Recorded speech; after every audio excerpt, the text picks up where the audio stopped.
Bonjour et bienvenue sur Fréquence, la radio de l'ENS Paris-Saclay. Vous êtes sur l'émission Sur le prix littéraire où nous allons parler de l'édition 2017-2018 du prix littéraire de l'ENS. C'est un prix qui récompense un premier roman et nous allons ici parler de certains des 15 livres que les membres du jury ont dû départager. Nous remercions donc Clarisse, Fanny et Théo avec lesquels nous allons parler du livre Le courage qu'il faut aux rivières, écrit par Emmanuel Favier. Donc c'est un livre assez surprenant parce qu'il nous emporte dans une communauté qui semble sortir d'un autre monde, mais qui existe vraiment, où les femmes en fait acquièrent le statut d'homme en renonçant à leurs conditions de femmes, c'est-à-dire qu'elles jurent de rester vierges, portent des vêtements masculins et bénéficient en contrepartie des avantages réservés aux hommes. C'est donc dans une communauté de ce genre que nous sommes plongés en suivant l'histoire de Manouche, une de ces vierges jurées, dont la vie bien réglée va être bouleversée par l'arrivée d'un étranger dans le village. Et donc déjà ce qui ressort, la première impression que j'ai eue en lisant le livre, c'était mais comment est-ce que ça existe vraiment des communautés comme ça, parce qu'il n'y avait aucune localisation et donc on se disait est-ce que c'est vraiment ça existe, ou c'est assez surprenant. Je sais comment vous l'avez ressenti, ce manque de localisation. Non, moi je connaissais un phénomène un peu similaire mais plutôt au Proche-Orient, et du coup pendant tout le roman j'ai été troublée parce que les descriptions géographiques correspondaient pas au Proche-Orient, mais pourtant la situation des personnages y ressemblait beaucoup, et c'est seulement à la fin du roman qu'on apprend que c'est en Albanie. Et donc en fait tout le fait que le contexte géographique soit flou pendant tout le livre, moi j'ai trouvé que c'était vraiment un point fort, parce que du coup ça permet de dépasser juste la question des vierges jurées pour en faire plutôt un roman sur la construction de l'identité, et donc finalement une problématique beaucoup plus générale que juste ce phénomène qui reste assez minoritaire même en Albanie. Oui, je pense que ce genre d'histoire reste assez marginal, mais effectivement, le fait qu'il n'y ait pas de zone géographique, ça permet effectivement de dépasser et d'imaginer ça partout, parce que ça pourrait se passer finalement dans des endroits extrêmement différents. Moi, j'étais pas tout à fait d'accord avec ça, en disant que je trouve ça assez dommage, parce que je pense pas que ça aurait enlevé au roman de l'instaurer dans une zone géographique et d'exploiter aussi cette zone géographique. Je pense pas que ça aurait... J'ai pas l'impression que ça aurait enlevé le but du roman de parler de la construction de l'identité. Je pense pas que ça aurait enlevé le but du roman. Moi, je pense que ça l'a servi, en fait. Ça a servi l'objectif de ce roman, et ça le rend peut-être plus percutant, ou plus... Je sais pas. Pour moi, c'était une qualité, ouais. Quelque chose qui accompagnait finalement l'objectif du récit. Oui, moi je suis d'accord. Ça permet peut-être de s'identifier plus facilement au personnage, parce que finalement les questions d'identité, c'est des questions qui sont assez générales, alors que si ça avait été mis dès le départ que ça se passe dans une certaine communauté aux confins de l'Albanie, on pourrait se dire que finalement c'est plus limite un roman anthropologique, et que ça n'a pas grand-chose à voir avec nous, nos questionnements. Ouais, on se serait senti moins concerné et finalement on aurait perdu un peu cette universalité. C'est possible.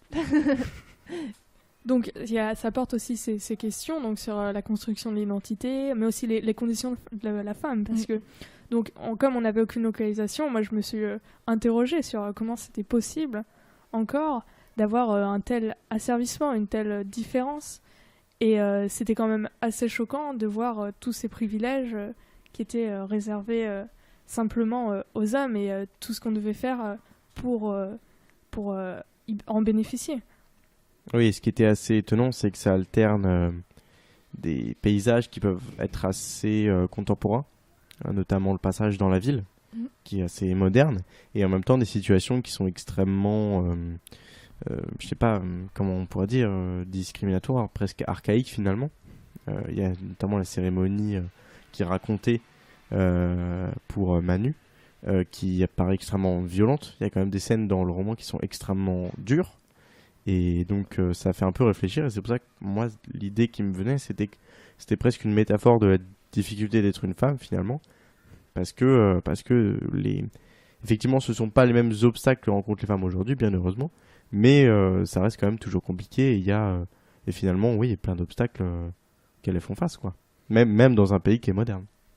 Et puis en y réfléchissant après, en fait, je me suis dit que toutes ces difficultés qu'affrontaient les femmes, dans le roman, on peut pas presque compenser en fait par la richesse des personnages féminins. Parce que, il y a des personnages, on ne sait pas trop si on doit les qualifier de féminins ou masculins, donc c'est un peu compliqué. Mais globalement, ce qu'on pourrait identifier comme des personnages féminins, ils sont bien plus riches et bien plus complexes que les personnages masculins qui sont souvent quand même un peu réduits à des brutes. Et du coup, peut-être que finalement, c'était un peu redonner... je sais pas si on peut dire redonner une certaine place aux femmes en leur attribuant des personnages complexes comme ça. Oui, c'est vrai. Et c'est d'ailleurs la relation entre les deux femmes est très complexe en fait. Et très, moi, elle m'a semblé très réussie, très vraie, très réelle. Et j'ai trouvé ça très émouvant finalement, la construction du lien entre les deux personnages. Oui, moi je suis tout à fait d'accord. C'est un lien qui est tout à fait singulier, mais qui paraît vraiment sincère. Il n'y a pas d'artifice l'écriture en fait pas trop pour nous faire passer les liens qui existent entre ces personnages et on adhère tout à fait et on y croit totalement. Donc ça c'est vraiment un point fort sur une relation qui est quand même pas simple à exploiter. Oui, alors on y croit totalement. Après, moi, je suis pas totalement cru non plus. Il y avait certaines scènes qui me paraissaient assez extravagantes. Il y avait des scènes, c'était un peu tiré par les cheveux, mais après, ça enlevait rien ouais, à la relation. à l'amour qu'elles peuvent se porter. Moi, ça m'a pas choqué. La fraternité. Quand même, c'est un roman, hein, il peut faire ce qu'il veut, l'auteur, ou l'auteur, je sais pas, mais ça paraît moins réaliste, surtout plutôt vers la fin, après la rencontre des deux personnages. Dans la neige, Dans la neige, quand ils sont gelés toute la nuit. Ah oui, mais je veux dire, à un moment donné, voilà, il faut écrire un roman, quoi. Non, moi, je trouvais que c'était un très très beau récit, quand même. Et je trouvais que c'était une mise en abîme aussi du récit, puisque elles se racontent l'une et l'autre, finalement. Mais même l'autre, je sais joli. plus son nom, mais le personnage de l'étranger qui arrive, Adriane, voilà. Et même le fait, quand il raconte son enfance, ça montre aussi l'importance de l'éducation, comment justement l'impact que ça peut avoir sur la construction identitaire. C'est un personnage très intéressant, moi je trouve, Adrienne. Ouais, Adrienne est un personnage effectivement très intéressant et complexe finalement, qui se raconte très bien et qui finalement les obstacles l'ont forgé et c'était vraiment très intéressant et très réussi. Ouais, parce que ce livre soulève vraiment énormément de problèmes. Bon, c'est un peu déprimant quand même des fois. Mais oui. Il y a de sacrées images extrêmement violentes quand même. Oui, non, c'est clair au niveau des images, mais sinon j'ai trouvé qu'on se laissait tellement emporter par le récit en fait qu'on subissait pas. C'est comme si on était immergé, on le vivait avec les personnages en fait. Et du coup, moi j'ai pas eu la sensation d'un roman qui était déprimant, pas du tout, qui était dur à lire, dur d'accepter que ça puisse exister, mais non, moi je dirais pas déprimant. Oui, mais je pense peut-être que tu le lisais aussi dans ce sens-là, Marine. Déprimant, ouais, déprimant dans ce sens-là, dans le sens où voilà, il y a à un moment donné des obstacles ou des... Ouais, c'est finalement des... Je sais pas comment on pourrait dire, mais... Des événements qui sont extrêmement durs, mais sinon, à part ça, oui, c'est une jolie histoire, quoi. Oui, on n'en sortait pas en pleurant, mais c'est juste qu'on se rendait compte de tous ces problèmes. Enfin, c'était un peu accablant plus que déprimant, peut-être. Ça correspond mieux à ce que je voulais dire. Je sais pas si vous avez quelque chose à ajouter. Pas trop, non, mais c'est un bon roman. C'est un beau roman. Voilà. Ouais. Fort. Et pour moi, réussi.